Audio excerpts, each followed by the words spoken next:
सारण के वर्तमान सांसद और बीजेपी प्रत्याशी राजीव प्रताप रूडी आज नॉमिनेशन किया। नामांकन के बाद राजेंद्र स्टेडियम में जनसभा हुई, जिसमें रक्षा मंत्री राजनाथ सिंह, भाजपा नेता रविशंकर प्रसाद, शाहनवाज हुसैन समेत कई बड़े नेता शामिल हुए। मौके पर राजनाथ सिंह ने कहा कि राजीव प्रताप रूडी एक कुशल पायलट हैं, मुझे भरोसा है कि वो बाकी सभी को हवा में उड़ा देंगे। आगे उन्होंने कहा कि सारण की जनता को पीएम मोदी की गारंटी पर भरोसा है। उन्होंने आगे कहा कि बिहार में लालटेन युग की वापसी नहीं होनी चाहिए। इससे पहले रूडी अपनी पत्नी और दोनों बेटियों के साथ वो समाहरणालय पहुंचे और सारण सीट से पर्चा भरा। नामांकन के लिए निकलने से पहले उन्होंने अपने घर में पूजा की। इसके बाद रोड शो हुआ। आरजेडी ने इस सीट से रोहिणी आचार्य को मैदान में उतारा है। सारण में 5वें चरण में 20 मई को मतदान होना है। माननीय राजनाथ सिंह जी, हमारे प्रदेश के अध्यक्ष और राज्य के उप मुख्यमंत्री भाई सम्राट चौधरी जी, भाई रविशंकर प्रसाद जी, हमारे मित्र और महाराजगंज के सांसद जनार्दन सिंह सिग्रीवाल जी, प्रदेश जनता दल यूनाइटेड के अध्यक्ष भाई उमेश कुशवाहा जी, माननीय राज्यसभा के सांसद भाई संजय झा जी, भाई शहनवाज जी, माननीय जगन्नाथ ठाकुर जी जो बिहार के भारतीय जनता पार्टी के महामंत्री हैं, हमारे सीनियर वरिष्ठ नेता बिहार सरकार के पूर्व कैबिनेट मंत्री भाई चंद्रिका राय जी, हमारे बीच में उपस्थित वरिष्ठ विधायक पूर्व विधायक भाई विनय सिंह जी, भाई ज्ञानचंद माझी जी, भाई हेमनारायण शाह जी, हमारे बीच में उपस्थित अल्ताफ राजू जी, अशोक कुशवाहा जी, भाई दीपक जी, हमारे साथ बैद्यनाथ प्रसाद विकल जी, भाई शत्रुघ्न भक्त जी, विवेक सिंह जी, धर्मेंद्र सिंह जी, सत्येंद्र भाई, राकेश भाई, रामाकांत जी, संध्या जी, तारा देवी जी, अनु सिंह जी, मीना अरुण जी, और हमारे मंच पर बैठे अगर किसी का नाम छूट गया हो तो क्षमा चाहूँगा। और मैं बहुत संक्षिप्त में कुछ बातें आपको रखूँगा, क्योंकि अभी आपका जो कार्यक्रम है, अभी 43 से 44 डिग्री सेल्सियस गर्मी है और इसमें लाखों की संख्या में आप सब लोग यहाँ आए हैं। मुझे लगता है इस बात का तो सबसे पहले एहसान शायद मैं ना चुका पाऊँ कि इस भीषण गर्मी में भी आप इतनी बड़ी संख्या में हमारे बीच में उपस्थित हैं। सबसे पहले तो आप सभी लोगों को प्रणाम और नमस्कार। आज के इस कार्यक्रम को, जिसको मीडिया आजकल हॉट सीट कह रही है, जो मीडिया इसको हॉट सीट कह रही है, आज करोड़ों लोग भारत में इस कार्यक्रम को देख रहे हैं। आज सोशल मीडिया के ज़माने पर, आज के व्यवस्था पर, आज करोड़ों लोग आपकी बातों को यहां से देख रहे हैं और सुन रहे हैं। और कुछ लोग यहां इसलिए आए हैं कि अपने नेता को सुनना चाहते हैं, और कुछ लोग यहां इसलिए आए हैं, हमारे पत्रकार मित्र, कि राजीव प्रताप रूडी कोई चूक कर जाए, सम्राट चौधरी से कोई चूक हो जाए तो भारत का क्या समाचार बनता है। कुछ मित्र इसके लिए भी आए होंगे, लेकिन मैं आश्वस्त करना चाहूँगा कि ना हमसे और ना सम्राट चौधरी जी से, ना मंच पर बैठे हमारे महाचंद्र बाबू से, भारतीय जनता पार्टी और एनडीए के लोगों से कोई चूक नहीं होती है, क्योंकि हम लोग अपने राजनीतिक जीवन में किसी को बेवकूफ़ नहीं कहते हैं। हम लोग अपने राजनीतिक जीवन में ये नहीं कहते हैं कि कोई पड़ोसी का जन्मा हुआ बच्चा तो नहीं है। हम लोग इस प्रकार का व्यवहार नहीं करते। और हमारे सम्राट चौधरी जी हमारे चौधरी ही हैं, और चौधरी कभी इस प्रकार की बातें नहीं करता है, और हमारे प्रदेश के अध्यक्ष हैं। लेकिन क्या कीजिएगा, आप पत्रकार लोग कभी कभी खलनायक की भूमिका में चले जाते हैं, और इस भीषण गर्मी में जिसको आदत नहीं हो 42-43 डिग्री में घूमने का, और जो खुद गाड़ी के बाहर झांक रहा हो और उनके विधायक एसी में बैठे हों, तो और उस पर आपका जबरदस्त सवाल हो जाए तो गुस्सा तो आ ही जाता है। और गुस्सा ऐसा आता है कि जुबान पर कुछ भी निकल जाए, लेकिन भारतीय जनता पार्टी के लोग सबको माफ़ी करते हैं, क्योंकि हमारा संस्कार ही कुछ और है। और आज जब हम यहां पर खड़े होकर ये विषयों को रख रहे हैं, तो इसी मंच पर अभी से 4 दिन पहले या 3 दिन पहले एक राष्ट्रीय जनता दल के पोप ने कहा कि संविधान पर खतरा है। हमको तो यह समझ में नहीं आने अभी तक कि संविधान को भाई खतरा कहां से आ गया। संविधान को तो सबसे बड़ा खतरा तब था जब एक राज्य का मुख्यमंत्री चारा घोटाले में जेल चला गया। संविधान को तो उसी समय सबसे बड़ा खतरा था।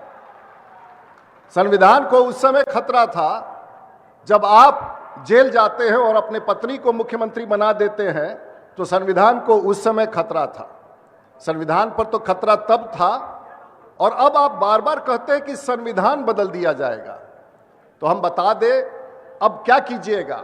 कुछ राजनीतिक पार्टियां हैं जो पढ़ाई लिखाई करती ही नहीं है और ना ही पढ़ाई लिखाई से लेना देना है। भारत का संविधान आजादी के बाद से लेकर अभी तक 128 बार संशोधित हो चुका है, और उनको यह बात पता ही नहीं है कि संविधान बदल जाएगा। संविधान नहीं बदल जाएगा। बिहार का विधान बदल गया है और बिहार में 40 के 40 सीट भारतीय जनता पार्टी और एनडीए को मिलने वाला है। यही विधान बदला है और कुछ विधान बदलने वाला नहीं। हम लोग सब पढ़े लिखे लोग थोड़ा बहुत तो हैं ही हैं। अब एक पार्टी का नाम है, हमारा तो है भारतीय जनता पार्टी, और हमारे पास है देश के प्रधानमंत्री नरेंद्र मोदी। तो हमारी पार्टी का नाम भारतीय है और हमारा मैनिफेस्टो भी राष्ट्रीय है, और हमारे पास प्रधानमंत्री भी है। एक पार्टी है जिसका नाम है राष्ट्रीय जनता दल, उसका बिहार में एक भी सांसद नहीं है, वो अपने आप को राष्ट्रीय पार्टी कहती है। इससे हास्यास्पद स्थिति क्या हो सकता है। और उतना ही नहीं है, एक राष्ट्रीय पार्टी कहने वाली पार्टी जो क्षेत्रीय पार्टी भी नहीं है, वो राष्ट्रीय मैनिफेस्टो जारी करती है। हमको तो समझ में नहीं आता है कि इस पार्टी के लोगों को हो क्या गया है, जिसका अस्तित्व क्षेत्र का नहीं है वो राष्ट्रीय मैनिफेस्टो जारी कर रहा हो। तो आप समझ सकते हैं कि उस पार्टी का और उस प्रत्याशी का आने वाले दिनों में क्या होने वाला है। मित्रों, मुझे कई बार बड़ा दुख होता है। अब लोग अपने परिवार के लोगों को टिकट दे देते हैं। अब परिवार के लोगों को टिकट देते हैं तो बाल बच्चा ये कहता है कि भाई अब टिकट दे ले बड़ा तो अब जितावा भी। अब बताइए, लालू जी आज तक 30 साल में कभी छपड़ा में कैंप नहीं किए थे। अब आप मतदाताओं ने क्या कर दिया है कि बाल बच्चा के मोह में ये भरी दोपहरिया में, इस गर्मी में वो छपड़ा कैंप कर रहे हैं। ये बात ठीक नहीं है भाई, उनका तबीयत ठीक नहीं रहता। और बाल बच्चा के मोह माया ने इस भरी दोपहरिया में पटना के एयर कंडीशनिंग रूम से निकाल करके उनको छपड़ा में बैठा दिया है। हम तो बड़ा चिंतित है, पत्रकार भाई लोग उनके तबीयत को लेकर बड़ा चिंतित है। बाल बच्चा सबका व्यवहार ठीक नहीं है। एक बार तो टिकट भी मांग लीजिएगा और उसके बाद कहिएगा कि हमको जिताओ भी। जिताती तो जनता है, ईश्वर की कृपा होती है और जनता जिताती है। कोई नेता आकर के किसी को नहीं जिता सकता है। और हम तो हमेशा कहते हैं कि या तो हमको जनता जिताएगी और ईश्वर का कृपा होगा। तो जब से हम लोग भगवान राम को अपने घर में बैठा दिए हैं तो ईश्वर का कृपा किसको मिलेगा वो पूरा भारत भी जानता है, इसलिए उसमें भी कोई कंफ्यूजन नहीं होना चाहिए। भगवान को भी हम लोग, लेकिन चलिए, कम से कम नरेंद्र मोदी और नीतीश कुमार का ये कमाल है, कम से कम राजीव प्रताप रूडी का कमाल है कि छपड़ा में 24 घंटा बिजली रहता है। कम से कम लालू प्रसाद जी को आराम करने में उनका एसी नहीं कटेगा, इतना भर हम लोगों ने व्यवस्था कर दी। आराम से रहिए, जनता तय कर चुकी है। जनता को एकदम पता है कि इस बार, क्योंकि एक बात याद रखिएगा सम्राट जी, आपको भी याद रखना होगा, और छपड़ा का सीट पत्रकार हॉट सीट करते हैं तो आप इतिहास उठा करके देख लीजिए। जब जब हम लोग छपड़ा जीतते हैं तो पूरा बिहार जीतते हैं, और जब बिहार जीतते हैं तो देश जीतते हैं। ये यहाँ का इतिहास है। तो इस बार माननीय विजय सिन्हा जी हमारे बीच में आ गए हैं। माननीय उनका भी ताली से स्वागत कर दीजिए आप लोग। तो इस बार भी मोटे तौर से तय है कि देश में अब की बार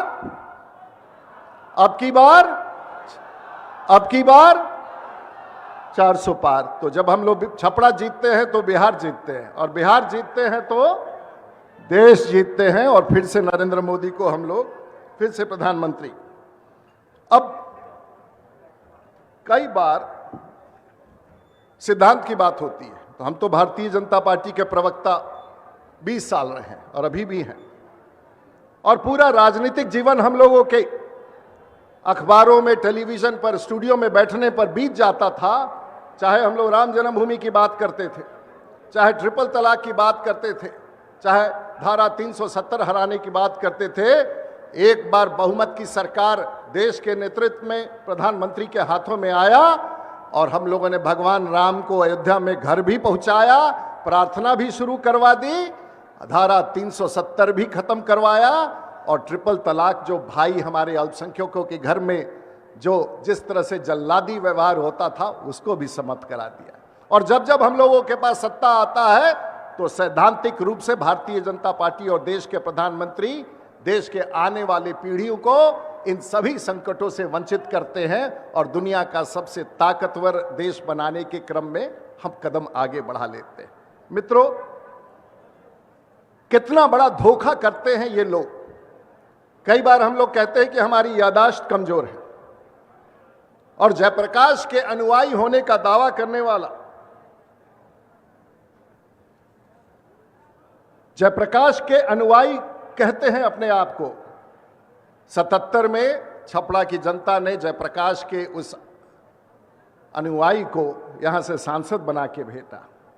वही कर्पूरी ठाकुर, वही जयप्रकाश नारायण। जयप्रकाश नारायण की धरती तो सिताब दियारा में, और 40 साल 50 साल हो गया, 3 बार वो राज्य के मुख्यमंत्री रहे। और अगर राजीव प्रताप रूडी, नीतीश कुमार और योगी जी उत्तर प्रदेश में नहीं होते तो सिताब दियारा कट करके सरजू में विलीन हो चुका होता। यही किया है उन्होंने पिछले 40 वर्षों में। आज अगर सिताब दियारा को बांध बना करके योगी जी की सरकार और नीतीश कुमार और राजीव प्रताप रूडी ने 150 करोड़ रुपए का बांध बना करके जिंदा किया है, तो वो राजीव प्रताप रूडी जी का प्रयास था। आज अगर 70 साल के बाद सिताब दियारा में जयप्रकाश जी के धरती पर पहली बार पावर सबस्टेशन बोर्ड बन रहा है, तो वो नीतीश कुमार और राजीव प्रताप रूडी और देश के प्रधानमंत्री का दिन है। क्या बातें करते हैं, किस प्रकार की बातें करते हैं। लोग कहता है कैसे करोड़पति बनाया जाता है, तो हम लोग चारा घोटाला करके करोड़पति नहीं बनाते। हम लोग अपनी मेहनत से, योजनाओं से लोगों को करोड़पति बनाते हैं। और आज अगर बिहार में अगर सबसे ज्यादा पुल का निर्माण हो रहा है, सबसे ज्यादा रोड का निर्माण हो रहा है, सबसे ज्यादा बाईपास का निर्माण हो रहा है, तो पता लगा लीजिए दिघवारा में जहां 10,000 रुपये कट्ठा जमीन नहीं बिकता था, आज 10 करोड़ रुपया में भी जमीन खरीदना कठिन है। आज पता लगा लीजिए सोनपुर में जहां 10 लाख रुपये कट्ठा जमीन नहीं बिकता था, आज 5 से 10 करोड़ रुपये कट्ठा जमीन बिक रहा है। तो ये है भारतीय जनता पार्टी, ये है सम्राट चौधरी, ये है विजय सिन्हा, ये है देश के प्रधानमंत्री। कैसे करोड़पति बनाया जाता है लोगों को, उसका फॉर्मूला राजीव प्रताप रूडी जानता है। हम लोगों ने बहुत सारे ऐसे काम किए।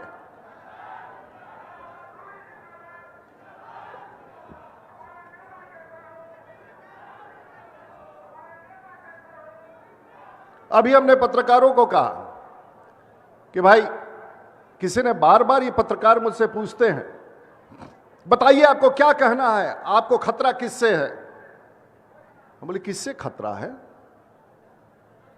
तो फलाना कैंडिडेट आपके खिलाफ खड़ा है। तो मैं आज बड़ा सनसनीखेज समाचार देने वाला हूं आप लोगों को। अब यह दूसरी बात है कि राष्ट्रीय जनता दल के कार्यकर्ता बड़े बेचारे दुखी हैं कि उनको सिंगापुर जाना और अंतरिक्ष में जाना दोनों बराबरे है। अब अगर हम अपने कैंडिडेट को जिताते हैं तो या तो अंतरिक्ष में जाना होगा रोहिणी, और नहीं तो फिर सिंगापुर जाना होगा। तो राजनीति में सबसे बड़ा विषय बनता है कि आपका पता क्या है।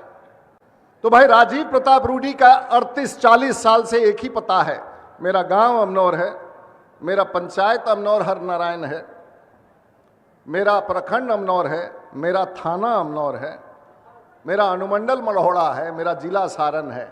आपका पता क्या है भाई? आपका पता क्या है? आपका पता छपरा का है क्या? तो आज मैं आपके पास कुछ ऐसा डॉक्यूमेंट लेके आया हूं।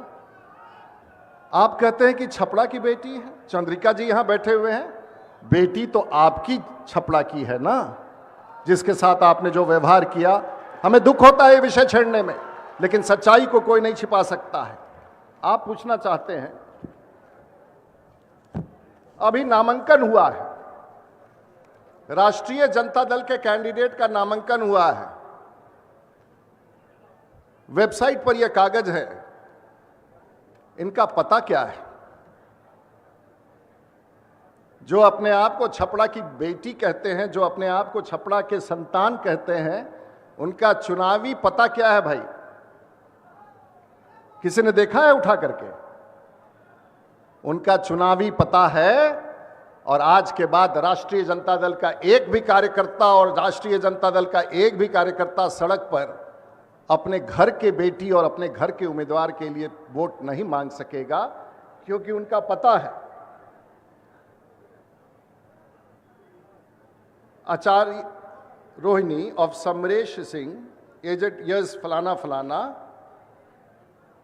Rohini Acharya, 181 Digha assembly, constituency of Bihar, serial number.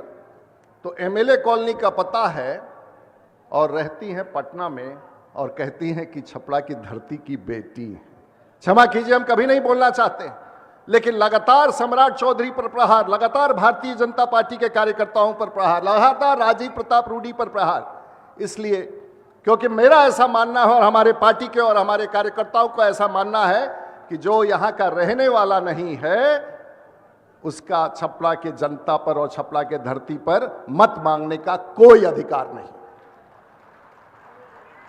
उसका कोई अधिकार नहीं। और हम लोग कभी नहीं बोलना चाहते हैं किसी कैंडिडेट के बारे में, लेकिन इतना बार मेरा नाम लिया जाता है कि मेरी मजबूरी है। उनके भाई साहब भी यहां आए और कुछ कह के चले गए। हम लेकिन फिर दोहराना चाहेंगे कि हम लोगों का संस्कार नहीं है। अरे ये लड़ाई तो कैंडिडेट से कहां है? किसी की बेटी अच्छी होती है, किसी के बेटी पर टिप्पणी करना भारतीय जनता पार्टी का सरकार। अरे वो तो मुखौटा है साहब, अंग्रेजी में अगर कहें तो वो कवर अप, पता नहीं अंग्रेजी का शब्द, आजकल हम अंग्रेजी भी भूल गए हैं, नहीं तो कोई कहेगा कि अंग्रेजी भी बोलना नहीं आता है इनको। वो तो मुखौटा है, वो तो मुखौटा है साहब। असली लड़ाई तो लालू प्रसाद यादव जी के उस खौफनाक चेहरे से छपड़ा में है, जिससे सारण की जनता लड़ रही है।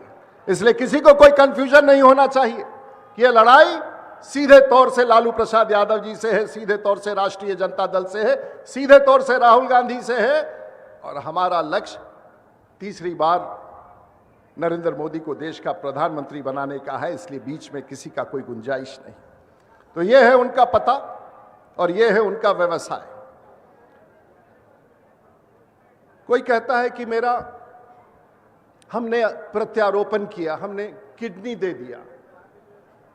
बहुत अच्छी बात है। और किसी ने इस मंच पर आके कहा कि हम O पॉजिटिव हैं, तो भाई हम B पॉजिटिव हैं। तो आपके खून में अगर O पॉजिटिव है, हम अगर B पॉजिटिव हैं, तो इसमें पॉलिटिक्स क्या है भाई कि हम O पॉजिटिव हैं इसलिए हमको वोट दे दीजिए? अरे भाई कोई तर्क तो होगा। आप लोगों में से किसी को समझ में आया जब एक राज्य के विजय बाबू, एक राज्य के मुख्यमंत्री, उप मुख्यमंत्री जो पहले रहे हैं, यहां कह के मैं O पॉजिटिव हूं? भैया वो तो डॉक्टर ना देखेगा कि आप O पॉजिटिव है कि A पॉजिटिव है। और वैसे भी कहा जाता है कि जब किडनी का प्रत्यारोपण होता है तो सबसे बढ़िया जो है परिवार का ही कोई सदस्य दे तो सबसे अच्छा माना जाता है। डॉक्टरों का सुझाव है। और परिवार होता क्यों है? सम्राट चौधरी का परिवार, मुनेश्वर चौधरी का परिवार, चंद्रिका जी का परिवार, अल्ताफ राजू का परिवार। परिवार तो इसी दिन के लिए होता है ना कि जब परिवार पर संकट आए तो कोई सीना भी निकाल के दे दे, कोई जान भी निकाल दे। परिवार का मतलब तो भारत में यही ना होता है। तो आपका परिवार और मेरा परिवार, तो उसमें वोट कहां से चला आया भाई? कुछ का कुछ बोल करके लोग वोट मांगने लगे हैं। और उसी में एक हमारे मित्र यहां पर जो आए थे, जो बिहार के थे, कहे कि हवाई है। अरे भाई हवाई है और हवा में, तो ये बात तो सही है कि राजीव प्रताप रूडी दुनिया में अकेला सांसद है जो हवाई जहाज उड़ाता है। तो हवाई है तो उसमें सच के, अब उसमें गलत क्या है भाई? तो सही बताएं। और हवाई जहाज धरती पर थोड़े ना चलता है, हवा में चलता है। तो हवाई तो हम हैं ही हैं। हम तो दुनिया के अकेले सांसद हैं। और हम तो जब भी उड़ते हैं 33,000 फीट पर तो सम्राट चौधरी जी का भी नाम लेते हैं, विजय सिन्हा जी का भी नाम लेते हैं। तो ऐसा सांसद किसको मिलेगा भाई? तो आपको बड़ा तकलीफ है। कहते हैं इसी स्टेज पर कह गए कि 5 स्टार है। हाँ भाई, हम हैं। बिहार में और भारत में अगर सबसे ज्यादा नेशनल हाईवे का नेटवर्क है तो राजीव प्रताप रूडी के क्षेत्र में है। बिहार में अगर पीडब्ल्यूडी का सबसे बड़ा नेटवर्क और सुंदर सड़क है तो छपरा में है। बिहार में अगर ग्रामीण सड़कों का सबसे बड़ा जाल कहीं है तो छपरा में है। बिहार में अगर सबसे ज्यादा पावर सब स्टेशन और बिजली 24 घंटा और बिना स्टेबलाइजर का बिजली कहीं है तो 5 स्टार बिजली छपरा में है। अगर पूरे भारतवर्ष में गंगा नदी पर अगर सबसे ज्यादा पुल बन रहा है और 5 स्टार पुल बन रहा है तो छपरा में है। तो अगर हमारा क्षेत्र 5 स्टार है, हमारे एनडीए का वर्कर 5 स्टार है, हमारे नेता 5 स्टार है, तो राजीव प्रताप रूडी प्रत्याशी 5 स्टार है, तो आपको क्या तकलीफ है? हमारे कार्यकर्ता भी 5 स्टार है, हमारे नेता भी 5 स्टार है, हमारे प्रधानमंत्री भी 5 स्टार है। क्योंकि दुकान में जब आप एयर कंडीशन खरीदने जाते हैं, जब फ्रिज खरीदने जाते हैं, जब टोस्टर खरीदने जाते हैं, तो दुकानदार कहता है ले लीजिए, ये 5 स्टार रेटिंग है। तो जब सामान खरीदने में आप 5 स्टार रेटिंग खोजते हैं तो सांसद चुनने में आप 5 स्टार रेटिंग क्यों नहीं खोजिएगा? इस बात का जवाब दीजिए। कुछ का कुछ बोलता है लोग। हमको अंग्रेजी बोलना आता है तो आपको तकलीफ है, हमको भोजपुरी बोलना आता है तो आपको तकलीफ है, हमको हिंदी बोलने आता है तो आपको तकलीफ है। तो हमको भाई पूछ पकड़ के भैंस पर चढ़ना नहीं आता है तो हम क्या करें? जो नहीं आता है सो नहीं आता है, जो आता है सो आता है। अब आपका क्या संकट है? बहुत सारी चीजें हैं जो हमको नहीं आता तो नहीं आता, लेकिन जो हमको आता है उससे आपको बड़ा तकलीफ है। ऐसे कहीं पॉलिटिक्स होता है भाई?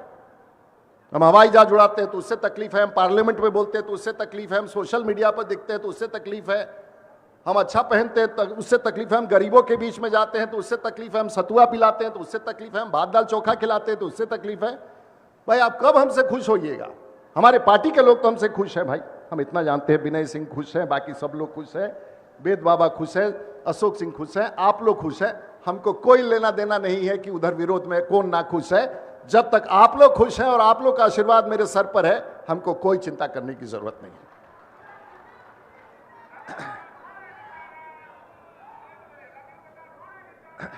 हम 100 काम नहीं गिनाएंगे, हमारी बहनें कुछ कम संख्या में आई, हम 100 काम नहीं गिनाएंगे, हम एक काम गिना देते हैं आप लोगों को। हम बिजली को नहीं गिनाएंगे, सड़क को नहीं गिनाएंगे, पुल पुलिया को नहीं गिनाएंगे, सीएफ को नहीं। लेकिन हमको कहा कि 5 साल में विकास क्या किए हैं। तो विकल जी, हम विकल जी से 5 साल से नहीं भेंट किए हो तो बात समझ में आता है, 10 साल से, 15 साल से, 20 साल से। तो विकल जी रहते हैं गांव में, सलीम परवेज जी रहते हैं गांव में, तो इनको तो पता है कि हम नहीं आते हैं। जो 5 दिन पहले छपड़ा आया हो उसको कैसे पता है कि हम 5 साल से नहीं रहते हैं? अजीब हालत है। 5 दिन पहले आए हुए, 8-10 दिन पहले हुआ आए हुए, और उनको सब खबर है कि छपड़ा में कौन रहता है नहीं रहता है। ये तो हालात है। तो हम आपको बता देना चाहते हैं एक ही चीज, और आज कागज पर लिख लीजिए, राजीव प्रताप रूडी जो भी योजना लेके आता है, कोई कल के लिए परसों के लिए नहीं, अगले 100 साल के लिए लेके आता है। और अगले 3 साल में अगर हर गांव में, हर गरीब के घर में, अगर भारत के इतिहास में, गांव देहात में, पूरे भारत में, हम छपरा और पटना की बात नहीं कर रहे हैं, आप लोग लिख लीजिएगा, पूरे भारत में अगर पहला जिला होगा जो Guinness book of world record में जाएगा तो वो छपरा होगा, जहां 3 लाख घरों में पाइप से रसोई का गैस पहुंचने लगा है और पहुंच जाएगा, जो दुनिया में कहीं नहीं है। अगर 800 करोड़ रुपए की लागत से मूड़ा में, कुदरबाधा में अगर हम लोग फिर से 400 केवीए का ग्रिड ला रहे हैं, तो पटना में रहने वाले सम्राट भाई का भी बिजली अब छपरा से जाएगा और चंद्रिका जी के गांव से जाएगा। और हमारे अध्यक्ष जी बैठे थे और सब लोग बैठे हैं, आने वाले 100 साल के लिए जो योजना 800 करोड़ रुपए के स्वीकृत होकर टेंडर होने जा रहा है, आने वाले 100 साल तक सारण जिला में बिजली की कमी नहीं होगी। उसकी हम तो 100 साल आगे सोच रहे हैं। अभी संजय झा बोल के गए, माननीय संजय झा बोल रहे थे कि रूडी जी हवाई अड्डा के लिए लगे रहते हैं।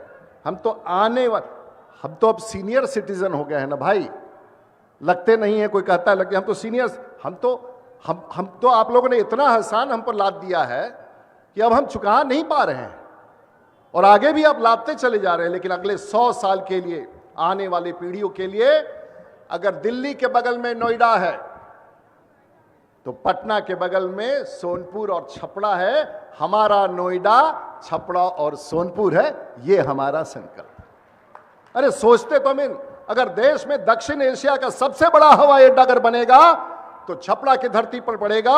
और मैं घुटने पर जाके अपने नेताओं से कहूंगा कि जो बात पूरा भारत के हवाई अड्डा को राजीव प्रताप रूडी ने बनवा दिया, आज बेंगलोर आप उतरते हैं, उस हवाई अड्डा का दस्तखत 2004 में राजीव प्रताप रूडी ने वाजपेयी जी के सामने किया था।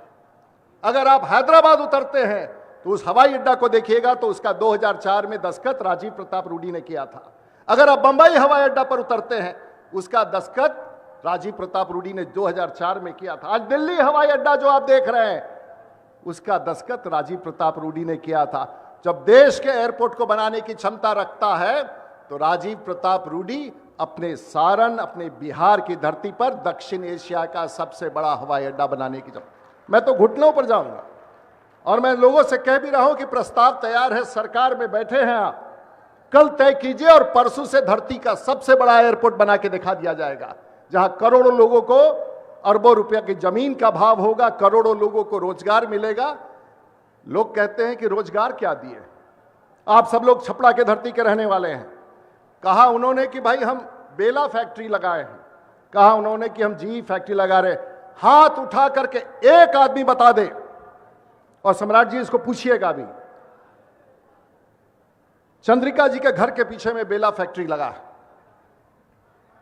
हाथ उठा के बेला फैक्ट्री में एक भी छपरा के नौजवान का नियुक्ति अगर मुझे बता दे तो हम राजनीति से दूर होने का संकल्प ले लेंगे। एक आदमी का नौकरी हुआ हो। जी का फैक्ट्री मढ़ौड़ा में लगा, बैठे हैं यहां नागेंद्र राय और सभी का, वो बैठे हैं वहां पर पीछे में मनोज सिंह। आप मुझे जी फैक्ट्री में एक छपरा के नौजवान का नाम गिना दे और दिखा दे इसको नौकरी लगा हो। आप तो धोखा करते हैं। आप लोगों ने बिहार का पूरा जाल बंद कर दिया। आपने बड़ौदा मॉर्टन फिल बंद करवा दिया, आपने बड़ौदा चीनी मिल बंद करा दिया। जहां रोजगार मिलता था उसने बंद करा दिया, और जहां कुछ मिलता होगा वैसा चीज बनवा दिया जहां छपरा के लोगों को रोजगार नहीं मिलता। कितना चौधरी जी, विजय सिन्हा जी आ रहे हैं, इसलिए आप सब माननीय नेता का सुन करके आप सब बने रहेंगे। बहुत बहुत धन्यवाद। बोलिए भारत माता की।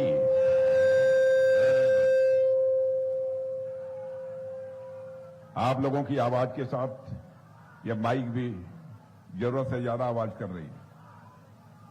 पूर्व केंद्रीय मंत्री श्री रविशंकर प्रसाद जी, सांसद श्री जनार्दन सिंह जी सिग्रीवाल, श्री उमेश जी कुशवाहा, राज्यसभा सदस्य श्री संजय झा, शाहनवाज हुसैन पूर्व केंद्रीय मंत्री, श्री संतोष सिंह मंत्री बिहार सरकार, श्री जगन्नाथ ठाकुर, श्री महाचंद सिंह जी, श्री चंद्रिका राय जी, श्री मुनेश्वर चौधरी, श्री सीएन गुप्ता, श्री कृष्ण कुमार मंटू, श्री विनय सिंह, श्री ज्ञानचंद मांझी, हेम नारायण सिंह, अल्ताफ आलम राजू, दीपक कुमार सिंह, अशोक कुशवाहा, उज्जवल श्रीवास्तव, लक्ष्मी नारायण गुप्ता, अनूप श्रीवास्तव, धर्मेंद्र कुमार सिंह, अरविंद कुमार सिंह, वैद्यनाथ प्रसाद विकल, शत्रुघ्न भट्ट और विवेक सिंह। और इस सभा में मौजूद मेरे सभी सम्मानित बहनों एवं भाइयों, शायद लंबे अरसे के बाद किसी सार्वजनिक सभा को संबोधित करने के लिए आप लोगों के सामने खड़ा हुआ। आप लोगों ने बहुत ही गर्मजोशी के साथ स्वागत किया है। आपने तालियां बजाकर स्वागत किया है। आपने बड़ी फूलों की हार पहनाकर आपने स्वागत किया है। लेकिन मैं जानता हूं भारत की परंपरा है और शिष्टाचार का तकाजा है, स्वागत, अभिनंदन और सलाम दुआ कभी एक तरफा नहीं होना चाहिए। इसलिए मैं भी अपनी तरफ से शीश झुकाकर आप सभी बहनों भाइयों का हार्दिक अभिनंदन करता हूं। आप सभी का मैं स्वागत करता हूं। मेरे बहनों भाइयों, यदि आज आपके बीच में आया हूं तो राजीव प्रताप जी रूडी के लिए आपके प्रचंड समर्थन की अपील करने के लिए आया हूं। राजीव प्रताप रूडी जी का मैं समझता हूं छपरा क्या, देश का बुद्धिजीवी समाज भी अच्छी तरह जानता है वह कैसे व्यक्ति हैं।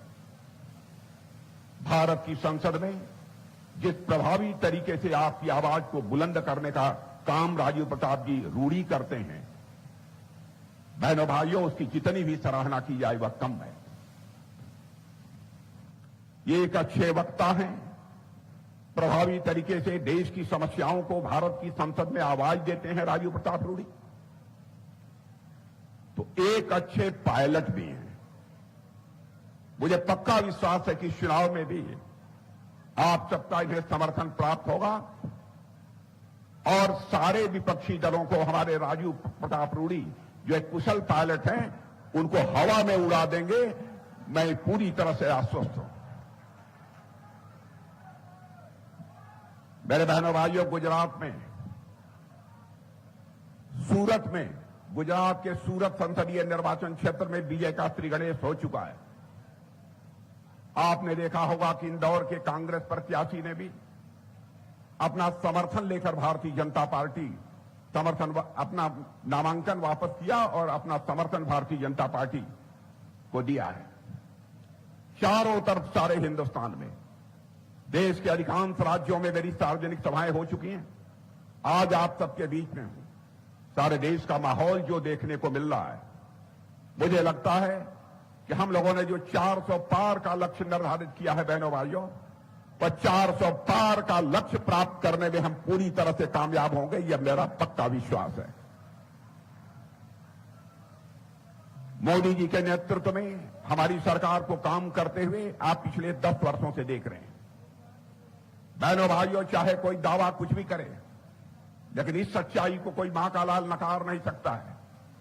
अंतर्राष्ट्रीय जगत में भारत का मस्तक ऊंचा करने का काम यदि किसी भारत माता के सपूत ने किया है तो हमारे प्रधानमंत्री नरेंद्र मोदी जी ने किया है। पहले अंतर्राष्ट्रीय मंचों पर भारत कुछ बोलता था तो भारत की बातों को जितनी गंभीरतापूर्वक अंतर्राष्ट्रीय मंचों पर लिया जाना चाहिए, लोग नहीं लेते थे। लेकिन आज भारत यदि अंतर्राष्ट्रीय मंचों पर बोलता है, सारी दुनिया कान खोलकर सुनती है कि भारत बोल क्या रहा है। यह भारत की हैसियत बड़ी है।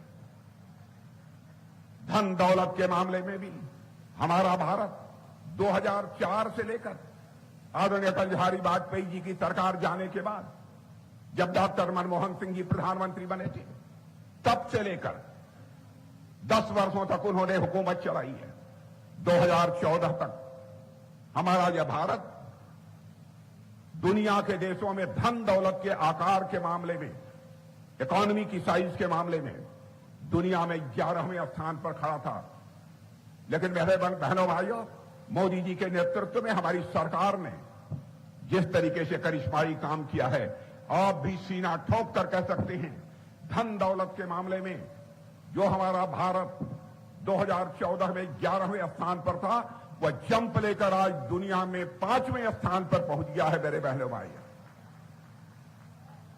मैं ही नहीं, सारी दुनिया के माने जाने अर्थशास्त्री, दुनिया की बड़ी बड़ी फाइनेंशियल फर्म यह दावा कर रही हैं, जिस तरीके से भारत तेजी के साथ आगे बढ़ रहा है, विश्व की सर्वाधिक तेजी से आगे बढ़ने वाली अर्थव्यवस्था किसी देश की है तो भारत की है। और जिस तरीके से आगे बढ़ रहा है, यह पक्का है कि आज के 2.5-3 साल के बाद 2027 आते आते इस संभावना को भी नहीं नकारा जा सकता कि 2027 के पहले भी हो सकता है कि हमारा यही भारत धन दौलत के आकार के मामले में दुनिया की टॉप 3 कंट्रीज में आकर खड़ा होने जा रहा है। मेरे बहनों भाइयों, यह कोई छोटी बात घटना है, यह हमारी छोटी उपलब्धि है। आतंकवाद का जहां तक सवाल है, कांग्रेस की हुकूमत डॉक्टर मनमोहन सिंह जी की आपने देखी है, उसके पहले की भी कांग्रेस की हुकूमतों को आपने देखा है। बराबर केवल जम्मू कश्मीर में ही नहीं, देश के किसी न किसी राज्य में कोई न कोई आतंकवादी वारदात होती रहती थी। आज कोई मां का लाल बतला दे कि भारतवर्ष में किसी राज्य में कोई आतंकवादी वारदात हो रही है। शायद शेखपुर कश्मीर में कोई एकाक वारदात महीने में कोई हो जाती होगी, क्योंकि अब पड़ोसी देशों ने भी समझ लिया है भारत अब यह कमजोर भारत नहीं है, भारत यह दुनिया का ताकतवर देश बन चुका है। और राजा भाइयों, आप भी यकीन रखना, भारत के रक्षा मंत्री के रूप में यकीन दिलाना चाहता हूं, भारत की सीमाएं पूरी तरह से सुरक्षित हैं। आज हमारी ताकत है कि भारत सीमा के इस पार भी मार सकता है, जरूरत पड़ी तो सीमा के उस पार भी जाकर भारत मार सकता है। यह भारत की हैसियत है।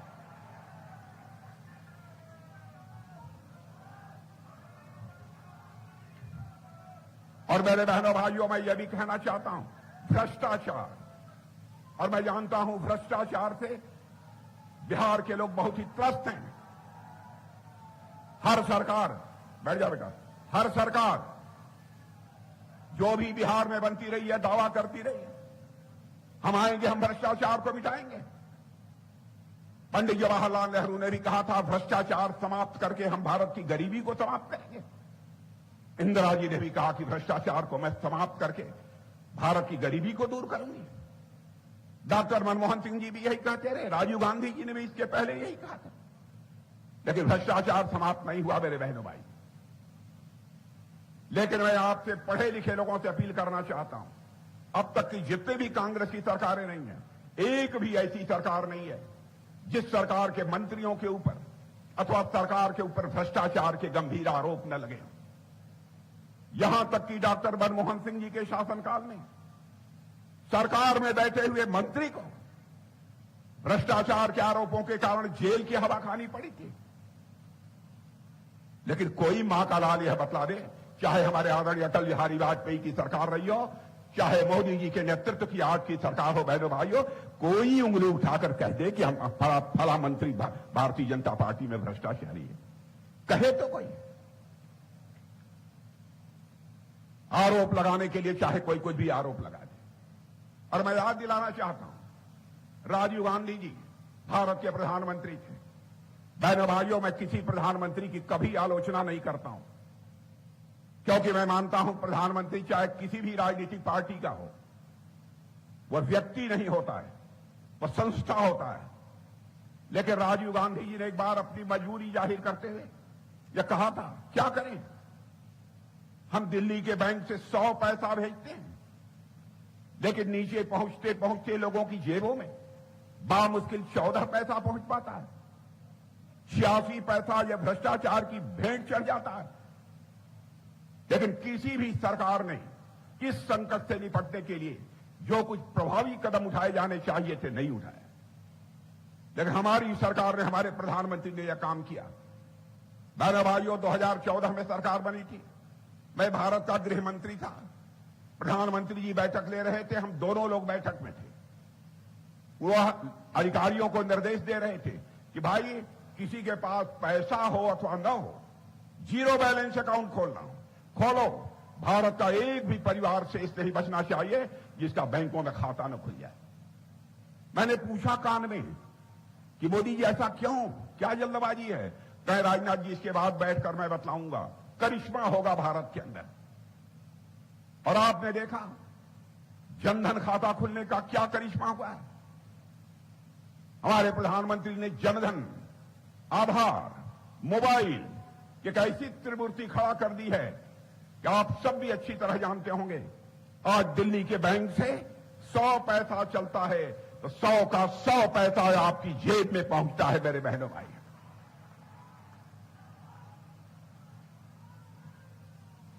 भ्रष्टाचार पर अंकुश भाषण देकर समाप्त नहीं किया जा सकता। भ्रष्टाचार पर यह अंकुश लगाना है तो उसके लिए सिस्टम में बदलाव लाना होगा, व्यवस्था में बदलाव लानी होगी, और यह हमारी सरकार कर रही है।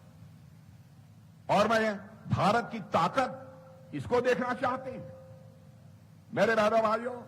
आपको मालूम होगा, मैं जानता हूं बिहार की जनता राजनीतिक दृष्टि से सर्वाधिक जागरूक जनता है। रूस और यूक्रेन के बीच पिछले 2 वर्षों से अधिक का समय हो गया युद्ध चल रहा है। दोनों तरफ से मिसाइल चल रही है, तोप चल रहे हैं, गोले चल रहे हैं, बम चल रहे हैं। हमारे भारत के रहने वाले हजारों बच्चे यूक्रेन में पढ़ते थे। उनके माता पिता जो भारत में रहते थे, उन्हें चिंता हुई कहीं रूस से चलने वाले मिसाइल और बम से हमारे बच्चों की जिंदगी न खतरे में पड़ जाए। सब लोग एक प्रतिनिधिमंडल लेकर प्रधानमंत्री से मिले। उन्होंने कहा, मोदी जी चाहे जो कुछ भी हो जाए, आंखों में सबके आंसू थे। उन्होंने कहा, चाहे जो कुछ भी हो जाए, हमारे बच्चों को यूक्रेन से बाहर निकाल कर ले आइए। कितनी बड़ी चुनौती थी, कितना बड़ा काम था। बहनों भाइयों, हमारे प्रधानमंत्री ने क्षण भर की देर नहीं लगाई। उन्होंने रूस के राष्ट्रपति मिस्टर पुतिन से बात की और यूक्रेन के राष्ट्रपति मिस्टर जेलेंस्की से बात की। और आपको जानकर खुशी होगी, आपका सीना चौड़ा हो जाएगा। दोनों राष्ट्रपतियों से बात करने के बाद 4.5 घंटे के लिए रूस और यूक्रेन का युद्ध रुक गया और 22,000 भारत के बच्चे वहां से चलकर भारत आ गए। यह है हमारा भारत, यह है हमारा भारत। बहनों भाइयों, यहां की चाहे कांग्रेस की सरकार रही हो, कांग्रेस आरजेडी की मिली हुई सरकार रही हो, भ्रष्टाचार के लोगों के ऊपर आरोप लगते हैं, फिर भी डंके की चोट पर जनता के सामने जाकर यह वोट मांगते हैं। बहनों भाइयों, यदि किसी के ऊपर कोई आरोप लगता है तो थोड़ा तो लोक लाज तो होना चाहिए। बहनों भाइयों, लोकतंत्र बिना लोक लाज के नहीं चल सकता। क्या हो रहा है यहां? मैं जानता हूं आप लोग राजनीतिक दृष्टि से जागरूक हैं, बड़ा परिवर्तन ला सकते हैं और आप ही लोग ला सकते हैं। इसलिए मैं आप लोगों से अपील करना चाहता हूं, मेरे बहनों भाइयों, इधर देखिए न उधर देखिए। भारतीय जनता पार्टी का जो प्रत्याशी है अथवा हमारी एनडीए का, हमारा जेडीयू का जो कोई प्रत्याशी है, आंख बंद करके बहनों भाइयों आपकी मुहर लगनी चाहिए। मैं अपील करने के लिए आया हूं। लालटेन युग की वापसी किसी भी सूरत में बिहार में नहीं होनी चाहिए। मैं विशेष रूप से जवानों से कहना चाहता हूं, लेकर फैसला, संकल्प लेकर आगे बढ़ो। कभी कहते थे हम चरवाहा युग आएगा, कभी कहते थे लालटेन युग आएगा। क्या करना चाहते हैं? खिलवाड़ बना दिया है बिहार को। एक तरफ मांग की जा रही है धर्म के आधार पर आरक्षण दिया जाना चाहिए। बहनों भाइयों, धर्म के आधार पर आरक्षण देने की व्यवस्था हमारे भारत के संविधान में नहीं है। क्यों देश की जनता की आंखों में आप धूल झोंक रहे हो? कैसे दोगे आप?